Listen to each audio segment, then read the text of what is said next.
ॾिसी नज़ारो मौसम जो इहो मन खे केॾो भायो आ।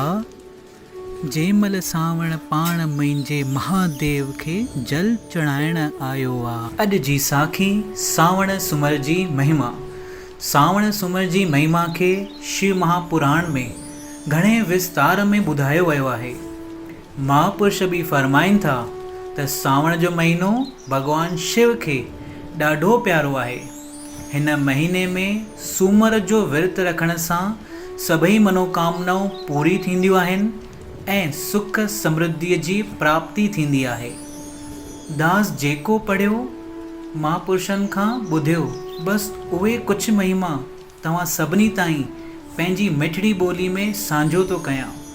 अगरि शिव महिमा ॿुधी अव्हांजो मन प्रसन्न थिए त कमेंट्स में हर हर महादेव चई हिन पंहिंजे परिवार, हिन पंहिंजे यूट्यूब चैनल सितारा हिंद सिंधजा खे ज़रूरु सब्सक्राइब करे सभिनी भाउरनि भेनरुनि माताउनि बुज़ुर्गनि ताईं पहुचाए सिंधी भाषा जे प्रचार में असांजो साथ ॾींदा, आशीर्वाद ॾींदा त असीं हर ॻाल्हि, हर साखी, हर जानकारी, हर रांदि पंहिंजे सिंधी भाषा में हर घर ताईं पहुचाए सघूं।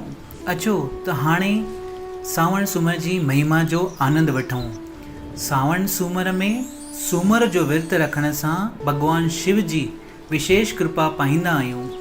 हिन विर्त जे करण सां सभई मनोकामनाऊं पूरी थींदियूं आहिनि।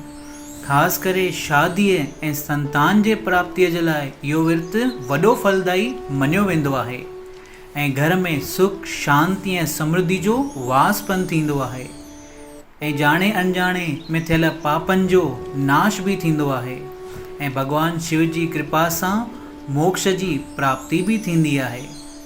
पौराणिक कथाउनि जे अनुसार हिकु दफ़े माता पार्वतीअ भॻवान शिव जी खे पंहिंजे पति परमेश्वर जे रूप में पाइण जे लाइ सावण महीने में वॾी तपस्या कई हुई।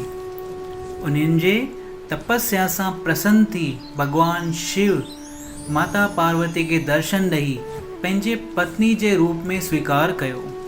तंहिंमहिल खां ई सावण महीने में विर्त रखण जी परंपरा हली रही आहे। विर्त में छा कजे? विर्त में ब्रह्म मुहूर्त अमृत वेले उथी सनानु करे साफ़ कपिड़ा पाइणु घुरिजे।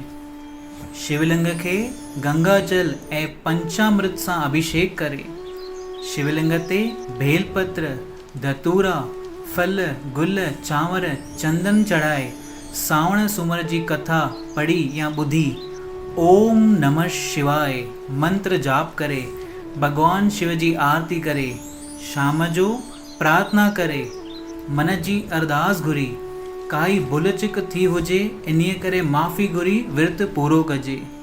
सॼे ॾींहं में न निंदा कजे न निंदा ॿुधजे। इन्हीअ तरह श्रद्धा भाव सां सावण सूमर जो विर्त रखण सां भॻवान शिव जी कृपा प्राप्त थींदी आहे।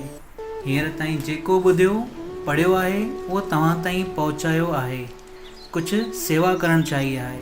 अगरि इन्हीअ में काई भुल चुक थी हुजे त बालक सम्झी माफ़ कंदा ऐं पंहिंजो आशीर्वाद ऐं साथ ॾेई हिन परिवार खे अॻिते वधाईंदा। वरी जल्दी मिलंदासीं श्री अमर कथा जे असांजे साईं झूलेलाल जे महिमा जी साखी सां गॾु। तेसिताईं सभिनी भाउरनि भेनरुनि खे, सभिनी प्रेमियुनि खे प्रेम भरियो हर हर महादेव। जय शिव, जय झूलेलाल, धन गुरु नानक।